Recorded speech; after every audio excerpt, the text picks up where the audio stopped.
definitely this is one of the challenges.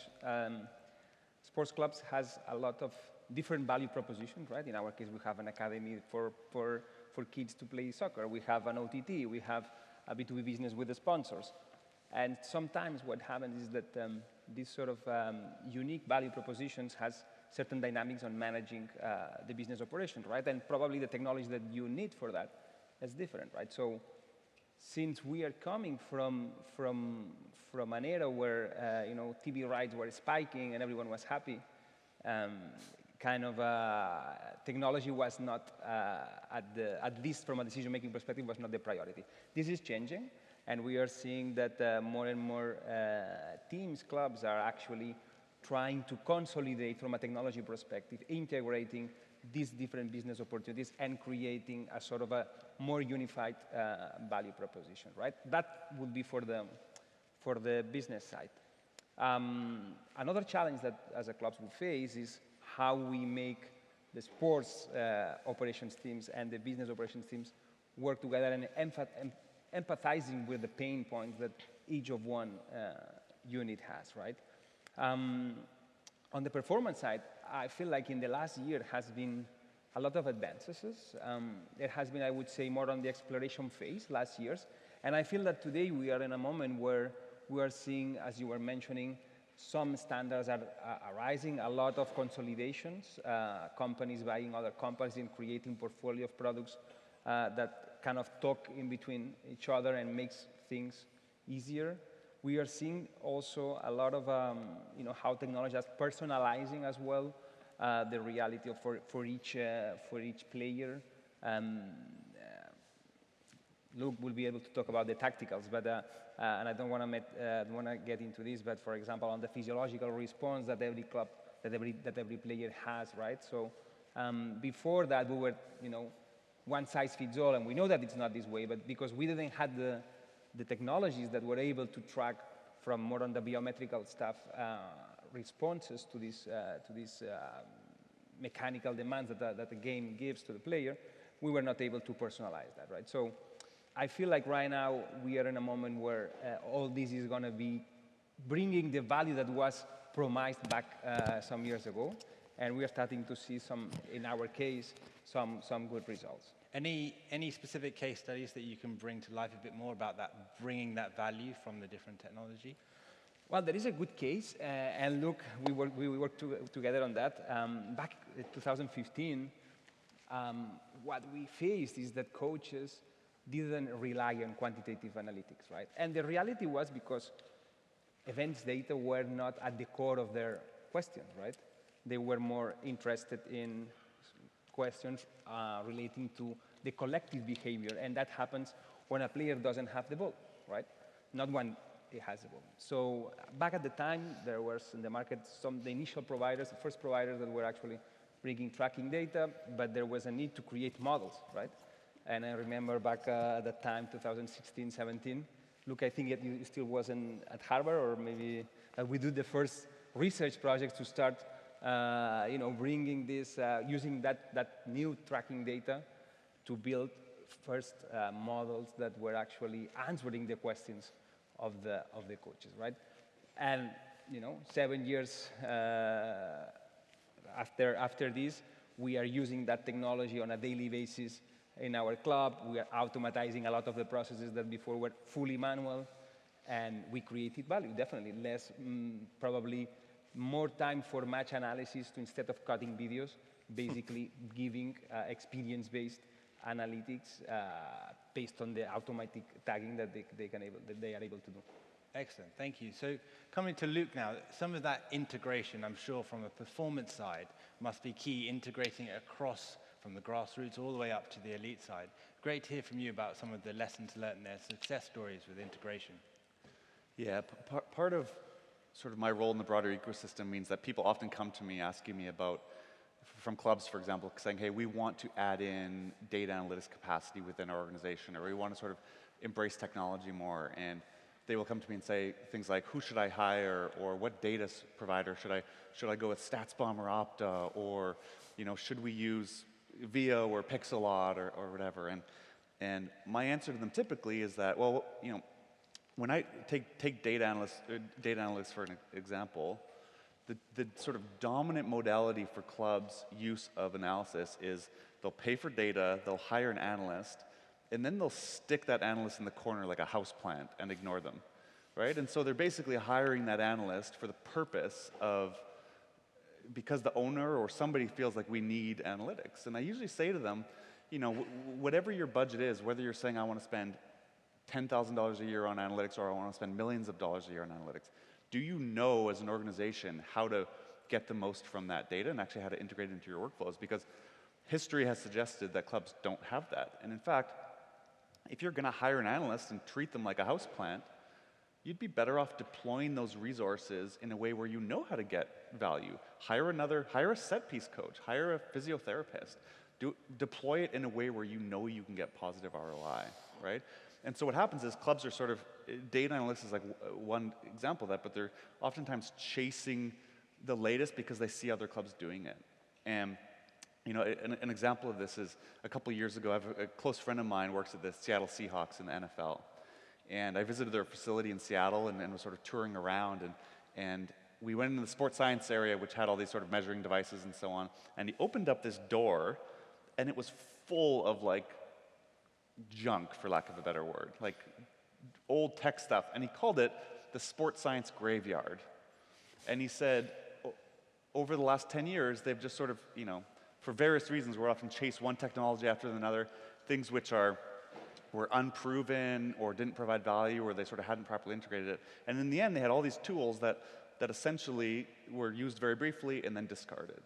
And it's for two reasons. One is you either don't have the way to properly integrate it into your systems and take advantage of it. The second one is that clubs don't think enough about is that oftentimes these technologies aren't proven, right? So you'll be essentially being sold snake oil in the sense that these technologies are not actually adding value. There's no sort of established best practice for their use. There's no rigorous, independent, randomized control trials proving the value they add. And so what happens is that clubs are chasing these random technologies and not fully integrating them and ignoring the things that really matter. Like if you don't have your sports scientists and your coach really integrated and doing proper things like weekly periodization and managing training loads and doing like the best practices well, then if you're not doing those well, why dilute the things that really matter with things that don't matter? And so, in terms of integration with the club, that's what I would say is like, figure out what you do and the things you know how to do well and the things that are proven to work well, getting back to the basics, if you will, rather than sort of chasing the latest, the latest popular trend. When you talk about back to the basics, any initial steps? I'm sure there's many clubs in the audience here that would like to know what initially can we do to start to get that value, avoid that graveyard, as you. Yeah, I think the first thing to do is to ask the question, what do we know matters, right? So when we bought Toulouse a few years ago, we went and met with the sports scientists, incredible people there, Guillaume, a great guy, and I sort of asked him the question, like, what of all the things that you do, what are the things that we know, like the broader community knows to be verifiably true? Either that's because there's been years of studies and analysis showing that this leads to sort of a benefit, like a clear advantage, whether that's improved performance or reduced injury risk and so on. And if of the 10 things you're doing, only 3 of the things are actually sort of proven and the rest are experimental, those extra things are in some sense taking away from the things that really matter. So clubs, for the most part, should be asking that question of their various staff. So going to your equipment manager, your sports scientist, your physiotherapist, your nutritionist, and saying, of all of the things that we're doing, which of the things that are things that if you asked any one of your colleagues at other clubs or other businesses around the world, everyone would uniformly agree, this thing provides value, and let's just execute ruthlessly on those and forget all the other stuff that's unproven. Excellent, thank you.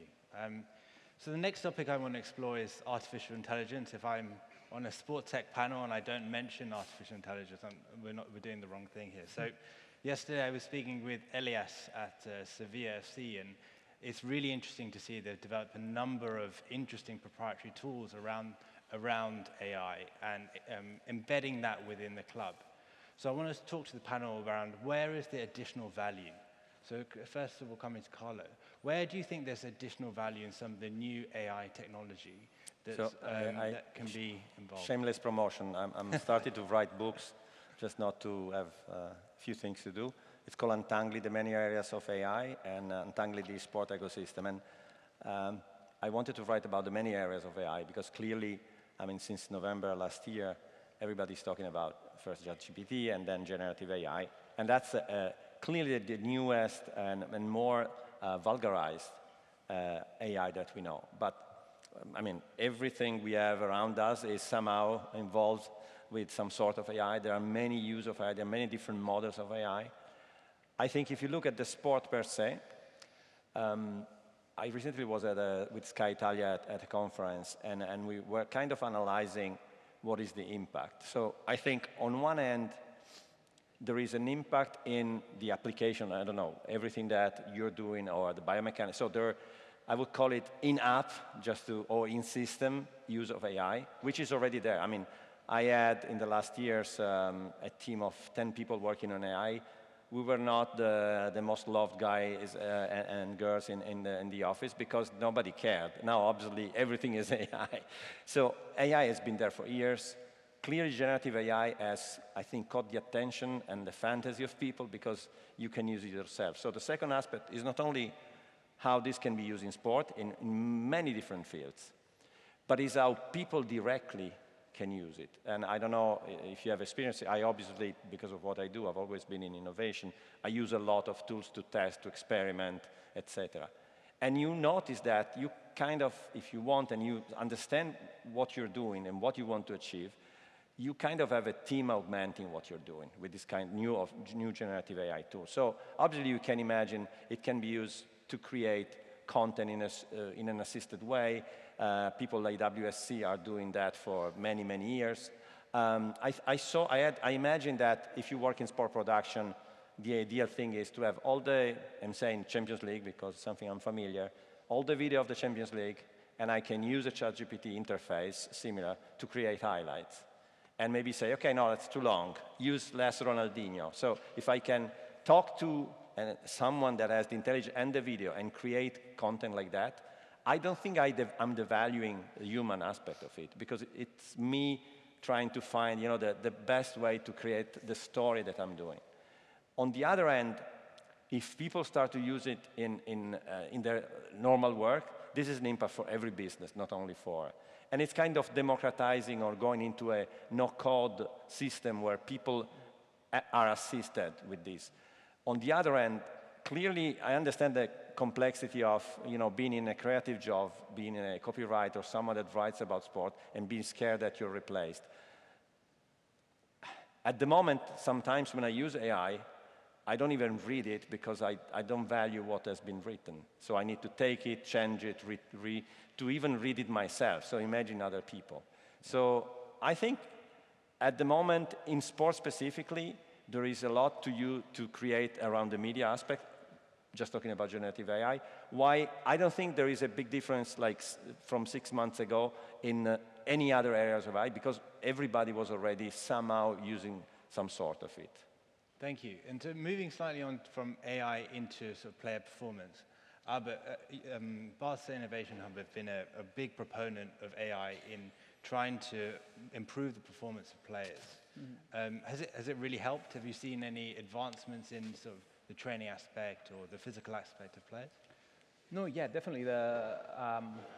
We've been working on AI since many years. We started on the tactical side to trying to automate, as I was saying before, a lot of the processes that were not actually taking the most advantage of the value that staff were bringing. As I was saying, match analysis, cutting videos is not what we're supposed to do. They have to analyze moments of the game, right? And right now we are also transitioning more on how we are able to integrate tactical with conditional data with physiological response, right? So in a way that we can start bringing models, for example, on the injury prevention aspect, right? So before, until now, clubs, teams, staff were using, some ratios on external load metrics. We know that we were able to bring historical data on injuries. We know that if we are able to bring even some omic science data, genetics, epigenetics, metabolomics, all these sort of more biological markers, we're going to be able to probably even improve how we treat on a personal basis every player, right? And that with the idea to help them, again, optimize their performance, understand better, how they can train better, how they can prevent and have a better wellness life. But we will never replace the human touch. At the end of the day, a coach is also a leader, and a physical trainer is also someone that works on a mental aspect of the player. So definitely it's going to be, a tool to help a lot on the decision making, but also we will also have this final touch on the human interaction. Yeah, I think Sol Campbell mentioned it earlier, right? It's getting the right objectives for the player, for the coach, and answering those questions, rather than AI just being another tool in your armory. Coming to Luke, I can imagine as the chief data scientist, I can imagine it's going to open up so many doors in terms of new data, new modeling, new opportunities. What's your view on generative AI? Yeah, the natural place to take this is clubs and other sporting organizations thinking about new products, new ways of sort of exploiting intelligence. But I think one of the things we should do first is realize, like, football clubs certainly are a unique business, but they're still a business. And if we're not looking at other businesses outside of this ecosystem for how to employ AI, we're kind of like missing the point, right? And so at Zealous, which is sort of a multi-club or a multi-sport analytics organization, if our developers are not using tools like ChatGPT and so on to sort of create first drafts of their problem, they're sort of being extremely inefficient. So we highly encourage, just like they do in any business, if you're writing an email to a sponsor and your first inclination is to open a blank email and just start typing, at this point you're doing it wrong, right? So exploiting these tools to create first drafts of things, to translate, to proofread, right? So look at how other people are exploiting. Oftentimes it's just creating that additional efficiency. So if I'm just that's not a football-specific answer, right? But that's just, these tools can make people way more efficient, right? And whether that's from sort of saying, hey, draft me a lean Flask app that allows me to, view simple profile pictures or something like that, through to drafting emails and slide decks and all that sort of stuff. So that's maybe not the most sports-specific answer, but I think if, from an organizational perspective, if you're not yet capitalizing on that low-hanging fruit, let's not think about sort of more complex things yet. And then moving on to those complex things, I watch a lot of the Friends of Tracking channel and a lot of these new applications of AI that bring about new data. I mean, I've read an example where AI can then look at, instead of just ball movement, actually simulate player movement, and that will create a whole nother data set is completely untouched at the moment. Is that something that you're considering now or moving forward? Yeah, that's certainly things that we do. That's kind of our bread and butter, what we do across sports, whether it's hockey or American football or baseball, is using these modern tracking data largely to perform player evaluation, tactical evaluation, and so on. And so, if you look at football in particular, the status quo has largely been event data, and so it's measuring things that are happening on ball. And as Alberto mentioned earlier, that with the advent of tracking data now, we're in a position where we can start to understand the game at a much deeper level, and ultimately in a way which is much more closely aligned with the way coaches think about it. So when I worked in the NBA, for example, it used to be 5 years ago even, or maybe even 10 years ago, the data, which was sort of captured at the event level, you could say things like, hey coach, we need to take more three-point shots. And the coach would look at you and be like, I know, why are you telling me that, right? I want to know how. How do we generate those good shots? How do we create them, right? It's similar if we went to a football coach and said, hey, we need to generate more set pieces right around the box. He'd be like, well, of course. Right? How do we do that, right? And so now with tracking data, we can do things like, hey, coach, we want to create these three-point shots. Well, look at when we're setting this pick and roll action, the screener is actually screening too far out, and that's creating space for the defender to move and cover the shooter. And so let's you here, let's pull some data from other teams that are doing it slightly, link it up to video, say, hey, because they're slightly modifying their movement and integration pattern, they're essentially creating more space for the shooter, and that's leading to more high-quality shots. That is the coach's language, and so really, when I think about this modern data and the sort of models and tools that we build on top of it, largely it's sort of bringing the data discussion much more closely in line with the sort of tactical and coaching-based discussion. Excellent. And another aspect of AI is obviously automated production and automated video production. Now, coming to Ricardo, I know there's a new initiative with Pixelot around bringing out new content, new data from the lower leagues, the grassroots, and democratizing some of that data and content through AI. Can you talk a little bit more about that and its power? Yes, so everything has started when we have realized that actually football industry is a human resources industry. So if, for example, we look at the age pyramid of the majority of the countries, it's like this. It will be an inverted pyramid in the future. This will mean that we will have more struggle to find football players, for example, or football stakeholders, if you may call it. Also, from the point of view of a viewer, a young kid with 4 years is able to be on an iPad, watching television and playing with a toy. So this is a very big issue for the future for football because you need focus. 90 minutes match, it's a lot of time.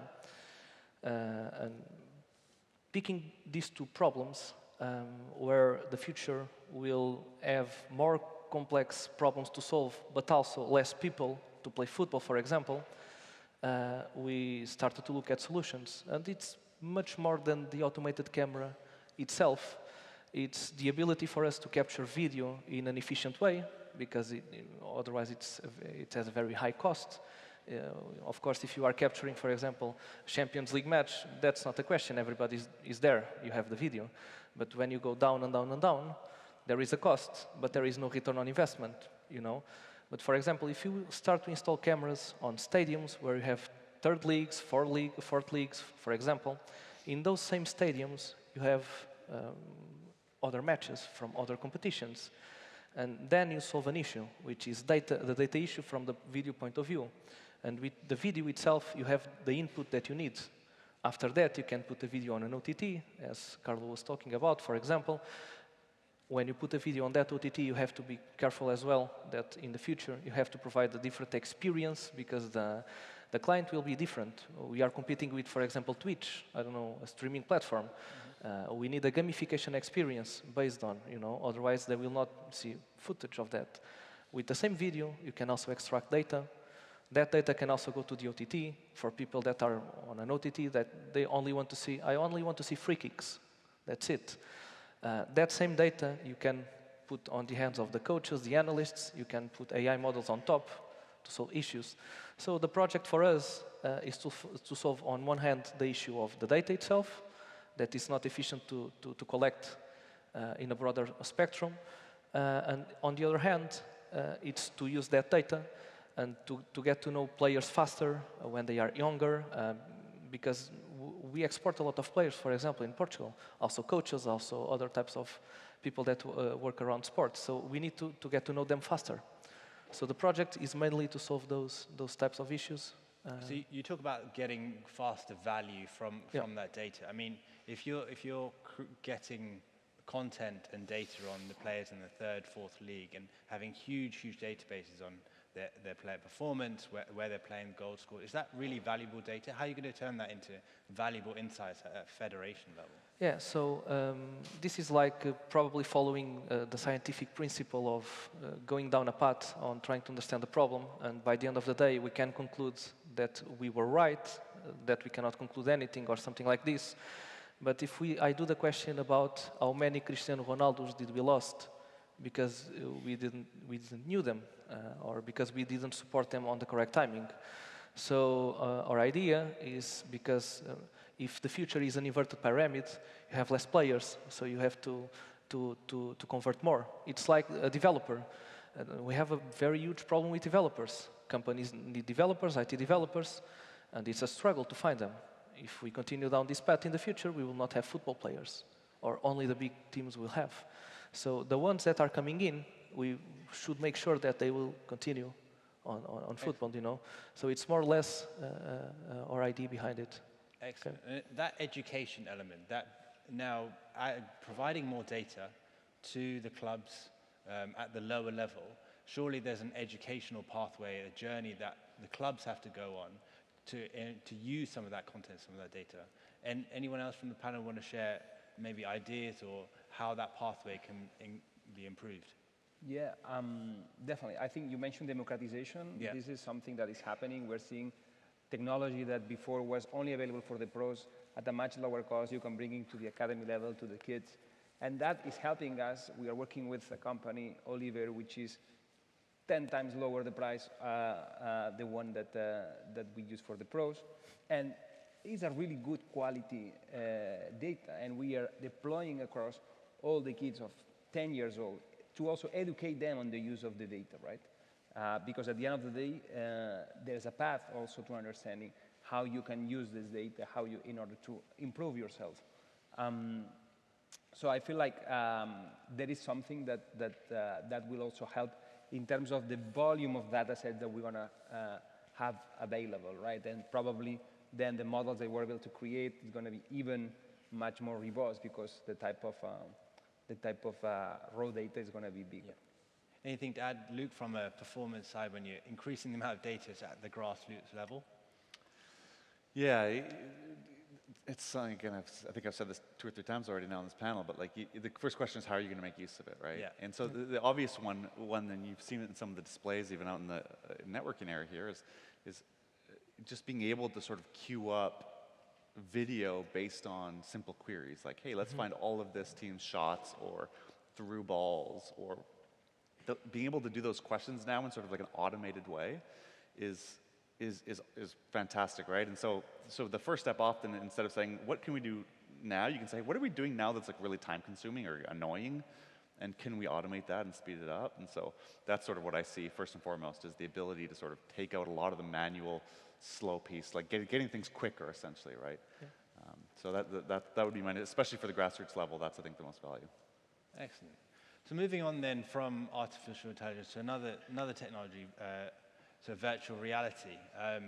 Coming to Albert again, I guess Barcelona Innovation Hub, they've released a number of applications for VR from a fan engagement perspective.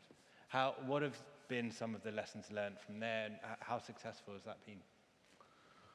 Well, VR feels like has been there for many years, Yeah. right? Probably still missing to be ubiquitous. Definitely, I think we are probably still on the process of learning where is the exact value. I don't know if the fact that probably we don't have a device that we have it, in our pockets, make probably a solution for specific moments, right? We are testing it for example, for rehab processes, right? To see if there is something that we can accelerate through generating a virtual world where you can kind of, from your mental perspective, train your muscles that are in a way right now, and they cannot perform that. Right? So I feel that probably is a trend that we should keep taking an eye, understanding how we can use it. Also on the fan side, there has been, for some years, this idea of watching a game with your VR, and definitely when you try it, you feel like there is something there. There is an immersive experience, right? In our museum, we have a huge experience on VR. Yeah. But again, probably it's just specifically for, I see it probably that it's going to become for specific moments. And probably the mixed reality or augmented reality is something that will be more ubiquitous, right? So trying to understand which technology will be applied to each experience, something that we are already. Excellent. Carla, are we 5-10 years away from really getting from the small applications to the more fundamental applications with AR and VR? But what I think is maybe even if Apple with Vision Pro has opened the spatial web, they don't call it mixed reality, has opened maybe a new opportunity. It's super early days. I wouldn't focus on the concept of I'm talking about fan engagement, an immersive experience only on thinking something that we put here, even if I recently spoke to Paolo Pescatore at IBC, and he used for 2 hours the device, and it's another thing. So let's wait. On the other hand, immersive, and I was trying to have this vision with, you call it limb tracking, biomechanical tracking, is the tracking that can describe the movement of the body of, in this case, football players. And you imagine what we already see, the NFL just recently with Amazon launched the new VR, AR graphics. Maybe if you can have this vision where you have the images and you understand the 3D world that the image defines with tracking, you understand where the player are, and you can create really immersive experience using graphics, but in a, I call it smart way. I saw very often this kind of advanced graphics used for blue, blue, blue, blue, but beautiful NFL stuff, for example, and then the statistic is a black window with 3 numbers in white. So you should use it immersively, even in terms of how you design the graphics. And I would combine that with maybe still technology, but not that this kind of technology, if you have seen recently the use of cinematic lenses. To me, and again, an audio, because audio is super important to create an immersive experience, and even on a flat screen or whatever. Using that, if you have seen the MLB using, for example, and some the spider cam in a more creative way, I think if you combine these elements, so augmented graphics in a 3D space, understanding the player movement in a deeper way with all the statistics that you can generate, and the use of cameras in a more maybe courageous way, you may be able to create a true immersive experience for fans, even if on a flat screen. I think, again, it's a fear of change, and broadcast is so well defined, and these are professionals working in a very real-time environment, so it's difficult to ask more. But I think someone should start more experimenting around that. And you see that when, for example, graphics, the advanced graphic is, the 3D graphic is placed in certain sport, like swimming, now athletics, you cannot watch it without anymore. The NFL is trying. We understand football is possibly the less disruptable as an experience, but also in digital, you have alternative streams, right? Yeah. Excellent. Well, we've got about 5 minutes left on this panel, and we started off with artificial intelligence, we looked at virtual reality, we've heard about automated analytics and automated video production. Yesterday we heard around metaverse and twin cities, twin stadiums, virtual and real. So coming back to our main question, what is the technology that you're most excited about? What are you, over the next few years, what are you really going to invest your time in? So starting here and then move along. Okay. So it's not a particular type of technology, in my opinion, but we have different AI models that started to appear. You can use an AI model to identify players on a football match, identify their shirt numbers. You can also identify simple events right now and other types of events. You can also do tracking with AI. And what I'm most excited about is if somehow in the future we can end up with a big model, which is an ecosystem of models that together can receive a video, and then without human interface with tagging something, as an output, you have all this information from tracking, event data, live metrics. These metrics that you today don't have live, you can have it in the future. I believe this is exciting because you solve a big issue in the market, which is also the extracting data, because it's very costly as well for some of the matches. So I would say it's this giant big AI model that is part of multiple models that together can extract things from computer visioning on a video. I would say Thank that. you. I will agree with you. It's about how we are able.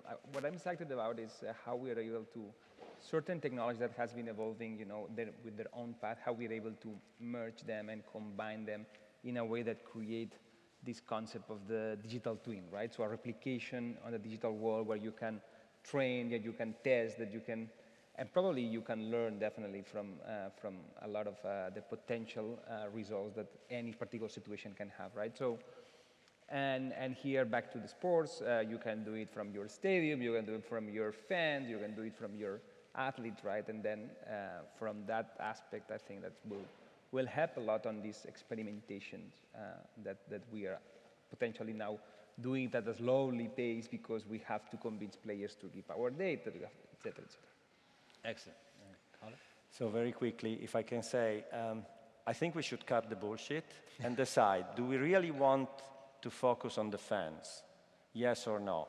And if it's yes, start doing it in an authentic way, start doing strategy, long-term strategy, not short-term strategy, that focus on the fans, technology will follow. That's my Let me just add something to that. There is a question I do a lot in the federation when I talk with other people, which is, what is our client? When you go to telecommunications, they know their client. It's someone who buys a product for the last 6 months in this value. When you do this question in football, you get different answers. And this is a big issue for everybody. Coming back to the fans. So I don't know if you agree, but not knowing what is our client or not to be a normalized answer is an issue for everybody in the industry. But directly and indirectly, all of this is paid by fans, right? Even if it's through a sponsor, fans will buy whatever the sponsor sells. So in the end, yeah. I get different answers. That's the issue. I also believe it's the fan. But you get different answers if you do the question around. That's the issue. Respect that. Yeah. Excellent. Finally, Lee? Yeah, my answer here would be around injuries. If you take, I'm going to make some companies very upset by saying this, but if you think you can like really predict player injuries with an accelerometer between a player's shoulder blades, like you're way off base, right? And so I really hope that in the coming decade, like, we are able to sort of blend that kind of data alongside data which is much closer to the actual underlying physiology, whether that's ultrasounds or whatever technology comes up, so that we can actually really start to integrate the demands on a player, the sort of injury risk alongside the actual physiology, whether it's tendon health or ligament health or muscular strain, and sort of bring that all together in a way which actually is going to protect the athlete.